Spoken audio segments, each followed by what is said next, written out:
Boss, pakitaan mo nga ako ng isang masarap na kagat. Isipin nyo, naapakan niya lang daw, tapos sumisid siya, nahuli niya, no? Ah, kuya. Ang hanggat talaga siya, oh, yung ulo niya.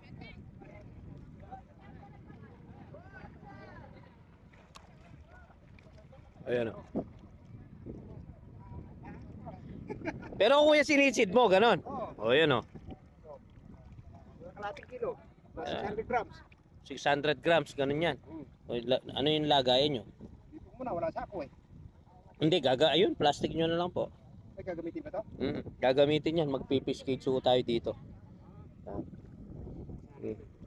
Ganito, sipin nyo, sumisid lang siya, naapakan niya daw yung pagong. Tapos sumisid, ayun, hawak-hawak niya, no? Walang takot, oh. Parang tao eh. Yan. Yan. Ayun, oh. Marami uwi itong isda natin. Okay. Pa-estimate ko kung ilan ang laman nun. Go, go, go. Harvest ko kami. Setting muna tayo ng timbangan. Calibration po natin. 0, 0. Yes, natin. At ganito yung proper positioning. Pag na-set ka ng timbangan. Oh. Ito daw natin.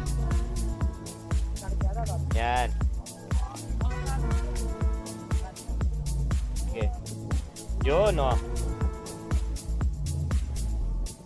Medyo sineset po natin sa 0 yung timbangan para pagtimpang. Ali, ala po. Sige. Oh, timbang tayo ng 220. Kulang pa po to. Kuya, sa pa po. Hindi, kulang pa ho ito. Oh. Hop! Sorry, 5, 6, 7, 8, 9. Wala yung 9. Ano ba? 20 mo sa ako ba? Bakit ako yung 20? Sanay kayo ka rin oversize, kaya kaya kayo. Ako yung 20 ba? Opo. Alay mo palyo. Opo, wala palyo. Yan, sa tray pa po.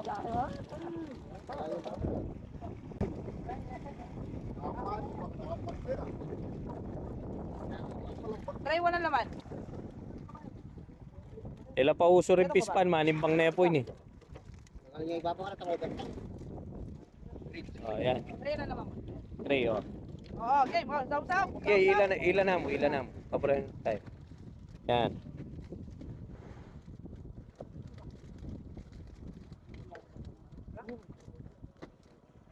Balik mo ba na ko? 20 na. Balik pa rin. Wala, oy ka. Na. Pangat. Oh, Arjo. Oh, sige. Yapin ka rin masalingin eh, nanong. Sige, isilipin muna po natin. Sige, silipin muna po natin. Go, go, go.